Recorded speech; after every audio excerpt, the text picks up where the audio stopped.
नमस्कार बच्चों, कैसे हैं आप लोग। उम्मीद करते हैं कि आप लोग अच्छे होंगे और अपनी पढ़ाई पर विशेष ध्यान दे रहे होंगे। आज मैं उपस्थित हूं आप सभी के लिए बीए द्वितीय वर्ष कार्यालय हिंदी के पेपर को लेके। ये सैक का पेपर है जो कि मेजर वाले हिंदी के जो विद्यार्थी हैं उनके लिए अनिवार्य पेपर है।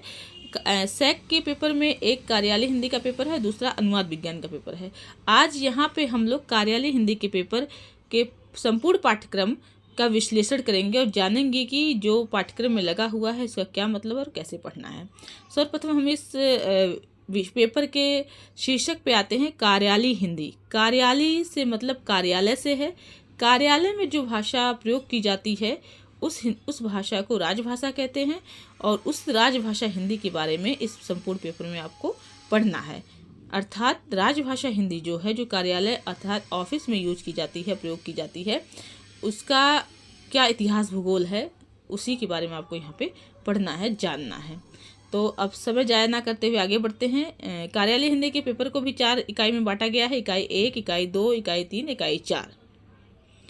इसमें जो इकाई 3 है और इकाई 4 है, टिप्पण और नोटिंग, प्रारूपण, आलेखन, ड्राफ्टिंग, पल्लवन, संक्षेपण, विभिन्न प्रकार के पत्र, पत्राचार ना, पारिभाषिक शब्दावली, कार्यालय प्रयोजन के विभिन्न यंत्रों का प्रयोग जैसे computer, laptop, tablet, teleprinter, telex, video conferencing, ये सब चीज़ें आप लोगों ने बीए फर्स्ट ईयर में जो हिंदी अनिवार्य का पेपर लगा हुआ था, यानी प्रयोजन मूलक हिंदी, उसमें ये सारी चीज़ें आपने पढ़ा है।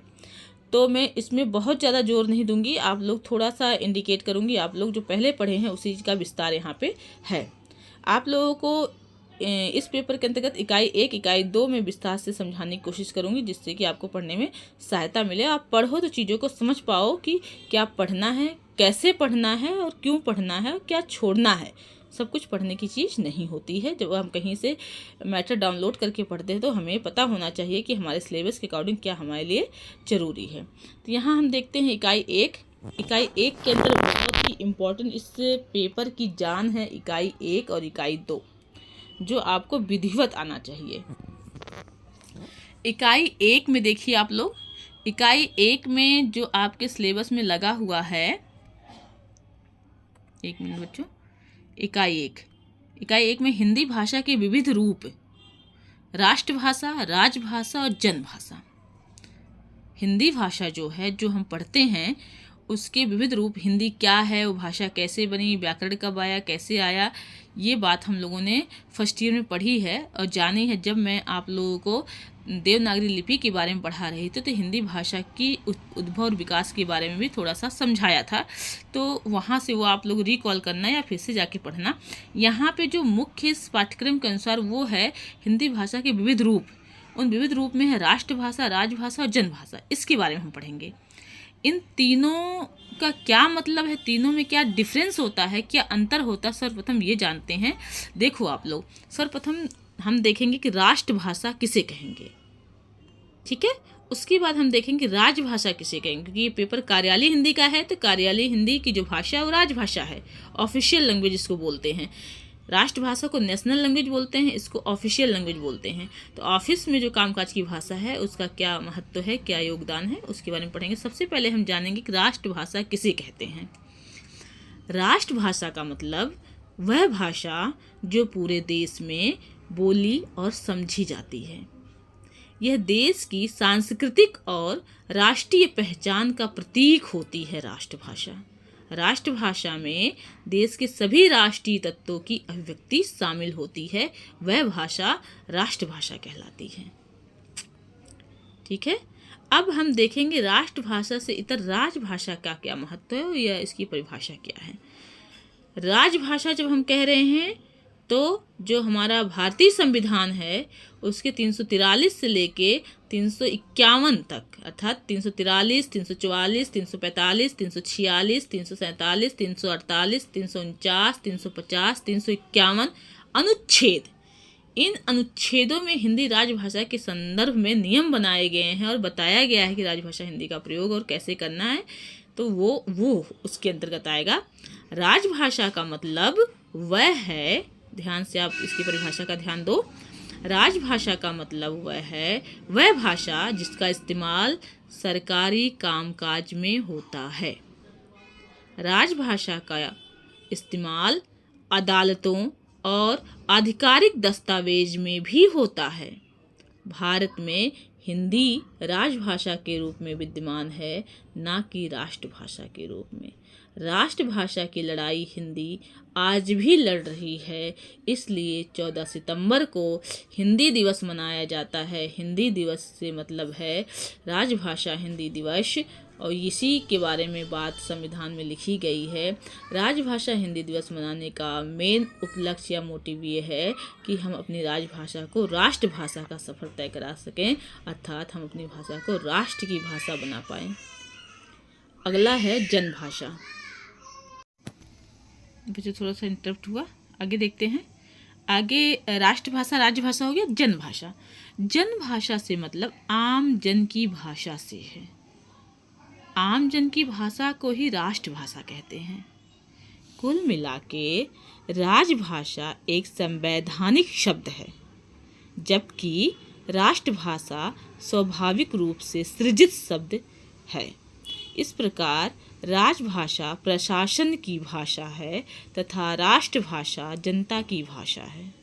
समस्त राष्ट्रीय तत्वों की अभिव्यक्ति राष्ट्रभाषा, जनभाषा, संपर्क भाषा में होती है, अर्थात राष्ट्रभाषा, जनभाषा, संपर्क भाषा एक ही भाषा है, जबकि केवल प्रशासनिक अभिव्यक्ति जो होती है वो राजभाषा में होती है। बात समझ में आप लोगों को आ गई होगी। थोड़ा और विस्तार से राष्ट्रभाषा, राज्यभाषा और जनभाषा के बारे में पढ़ना, लेकिन जो मैंने बताया यही मुख्य रूप से राष्ट्रभाषा, राज्यभाषा और जनभाषा की परिभाषा है। आगे बढ़ते हैं। आगे है शिक्षण माध्यम की भाषा। शिक्षण माध्यम की भाषा से तात्पर्य जो पठन पाठन की भाषा है उसको शिक्षण माध्यम की भाषा कहते हैं। इसके अंतर्गत जो आपको पढ़ना है 3 भाषा को शामिल किया गया, संचार भाषा, सृजनात्मक भाषा और यांत्रिक भाषा। सर्वप्रथम हम जानेंगे कि संचार भाषा किसे कहते हैं। संचार भाषा से तात्पर्य संचार भाषा से तात्पर्य वह भाषा जिसमें सूचना, विचार और भावनाओं को एक व्यक्ति से दूसरे व्यक्ति तक पहुंचाने का साधन हो, वो भाषा संचार भाषा कहलाती है।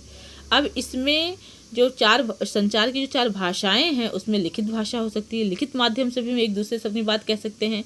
बोली जाने वाली भाषा मतलब बोल के अलग अलग भाषा में हम बोल के अपनी भाषा को एक दूसरे तक पहुंचा सकते हैं। शारीरिक भाषा, शारीरिक हाव भाव से एक दूसरे से अपनी बात हम कह सकते हैं, और सुनकर जानकर भी हम एक दूसरे की भाषा को, चीज़ों को जान सकते हैं।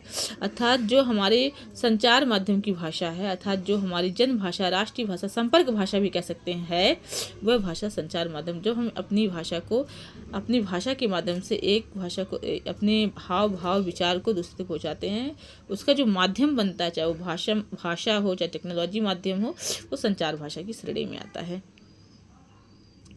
इसके अंतर्गत पत्र, पत्रिकाएं, अखबार ना, लेटर, ये सब चीज़ें संचार भाषा में, जिस भी माध्यम से हम, चाहे वो लिखित रूप हो, चाहे वो बोल के किसी भाषा का माध्यम, इंग्लिश, अंग्रेजी, हिंदी, मदर टंग ये हो, चाहे शारीरिक हाव भाव से, चाहे सुनकर, जिस भी माध्यम से हम अपने विचारों भावों को एक दूसरे तक पहुंचा सकते हैं, उसमें प्रयोग की जाने वाली भाषा संचार माध्यम की भाषा की श्रेणी में आती है। अब हम आगे बढ़ते हैं। दूसरी भाषा सृजनात्मक भाषा। सृजनात्मक भाषा से तात्पर्य सृजन से है। सृजन किस भाषा में होता है? साहित्यिक भाषा में होता है। जिस भाषा में गद्य पद्य की रचना की जाती है, जिस भाषा में साहित्य की रचना की जाती है, वह भाषा साहित्यिक भाषा अर्थात सृजनात्मक भाषा कहलाती है। यांत्रिक भाषा। यांत्रिक भाषा से तात्पर्य मशीनी भाषा से है, मशीनी लैंग्वेज से है। मशीनी लैंग्वेज से तात्पर्य है कंप्यूटर की भाषा। जो भाषा कंप्यूटर की आधारभूत इकाई होती है, वह भाषा मशीनी लैंग्वेज अर्थात यांत्रिक भाषा कहलाती है। और जो कंप्यूटर की भाषा है वह 0 और 1 2 अंकों के प्रयोग से निर्मित होती है। और 0, 1 2 अंकों के प्रयोग से जो भाषा निर्मित होती है उसे प्रोग्रामिंग लैंग्वेज बोलते हैं। जैसे HTML, जावा, C++, ये कंप्यूटर की भाषा है, इसे यांत्रिक भाषा बोलते हैं। इसके माध्यम से हमारा कंप्यूटर की जो भी चीज़ें हैं वो इन्हीं 2 भाषा को, इन्हीं 2 जो अंक हैं 0 और 1, इन्हीं को समझता है, जिस 0 और 1 को बाइनरी नंबर भी बोलते हैं। आगे बढ़ते हैं। इकाई 2 में राजभाषा का स्वरूप, भारतीय संविधान में राजभाषा संबंधी परिनियमावली तथा सामान्य परिचय। इसमें जो फोकस किया गया है, जो मुख्य रूप से आपको पढ़ना है, वो राजभाषा अनुच्छेद को पढ़ना है। अर्थात 343 से लेके 351 के बीच जो अनुच्छेद शामिल हैं उसमें राजभाषा संबंधी क्या नियम बनाए गए हैं, उन नियमों का क्या उद्देश्य है, उसके बारे में आपको पढ़ना है। तो आप एक काम करना, आप किताब में दिया होगा, नहीं तो मैं कोशिश करूंगी कि जो राजभाषा नियम संबंधी अनुच्छेद 43 से लेकर 51 तक मैं आपको शेयर कर दूंगी PDF फॉर्म में, आप वहां से पढ़ लीजिएगा। वो आपको एक तरीके से याद ही करना है कि अनुच्छेद 43 में 343 में क्या कहा गया है, 344 में क्या कहा गया, 345 में क्या कहा गया है। इस तरीके से 351 तक अनुच्छेद निर्धारित किए गए हिंदी राजभाषा संबंधित, और उसमें राजभाषा हिंदी को लेकर क्या क्या बात कही गई है, क्या क्या नियम बनाए गए हैं, उन अनुच्छेदों के अंतर्गत वो आपको पढ़ना है। ठीक है, आगे बढ़ते हैं। इकाई 2 के अंतर्गत राजभाषा के रूप में हिंदी के समकक्ष व्यवहारिक कठिनाइयाँ क्या आती हैं। राजभाषा हिंदी को जब हम प्रयोग करते हैं तो मुख्य रूप से व्यवहारिक कठिनाई क्या है उसके बारे में और उसके समाधान के बारे में पूछा जा रहा है। तो जब राजभाषा हिंदी के संबंध में आप सारी चीज़ें समझ जाएंगे तो क्या क्या कठिनाइयाँ आ रही हैं उसके बारे में आपको पढ़ेंगे तो समझ में आ जाएगा।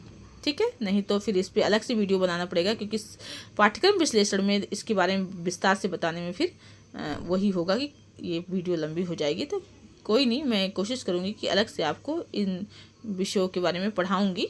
आगे आप बताइएगा, अगर पढ़ाना होगा अगर पढ़ सकते हैं तो ठीक है। इकाई 3 में आप एक बार देख लीजिए, आप लोगों ने, मैंने बताया कि फर्स्ट ईयर में भी आपने पढ़ा है प्रयोजनमूलक हिंदी में। टिप्पण से तात्पर्य है टिप्पणी से। ऑफिस के कामकाज में ये प्रयोग होता है, इस बात का ध्यान रखना। टिप्पण मतलब टिप्पणी, टिप्पणी को इंग्लिश में नोटिंग बोलते हैं। मतलब किसी भी लेटर के अंतर्गत जो मेन पॉइंट होता है उसको नोट करना नोटिंग कहलाता है। प्रारूपण को आलेखन भी बोलते हैं, इसको इंग्लिश में ड्राफ्टिंग बोलते हैं। ड्राफ्टिंग शब्द ड्राफ्ट से बना है। ड्राफ्ट का मतलब होता है प्रारूप, किसी भी चीज़ के लिए प्रारूप तैयार करना। प्रारूप तैयार करना अर्थात प्रारूपण कहलाता है। जैसे मान लीजिए किसी लेटर को टाइप करना है, उस लेटर में क्या लिखना है क्या नहीं लिखना है। जैसे मान लीजिए आप लोग एप्लीकेशन तो लिखते ही होंगे डेली, कभी भी आपको छुट्टी लेनी होगी तो आप लोग एप्लीकेशन कॉलेज में देते होंगे, तो आपको एप्लीकेशन लिखना है। तो आपको बीमारी के लिए छुट्टी लेना है या शादी में जाना है या कहीं और पार्टी में जाना है, तो आप पहले सोचते हो कि क्या मेंशन करूं छुट्टी के लिए। तो पहले आप एक रफ कागज़ पे लिखते हो, तो जो रफ कागज़ पे लिखते हो उसके बाद उसको फेयर करते हो। तो जो एप्लीकेशन आप फाइनल करने से पहले जो आपने एक ड्राफ्ट बनाया है उसे ही ड्राफ्टिंग बोलते हैं। उसी तरीके से ऑफिस में भी कोई काम इस तरह का लेटर राइटिंग का करना होता है, कोई भी काम करना होता है, पहले ड्राफ्ट तैयार होता है, फिर उसको फाइनलाइज करते हैं, तो उसी को प्रारूपण या आलेखन बोलते हैं। पल्लवन का मतलब होता है किसी एक लाइन की बात को सूक्ति वाक्य को विस्तार देना। संक्षेपण का मतलब होता है विस्तृत चीज़ों को एक लाइन में कह देना। जैसे कोई 10 पेज का कोई लेटर है, उसमें मूल बात क्या कही गई है उसको कह देना ही संक्षेपण कहलाता है।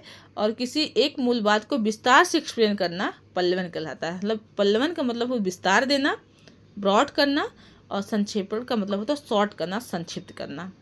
ठीक है, इसका भी प्रयोग ऑफिस में किया जाता है।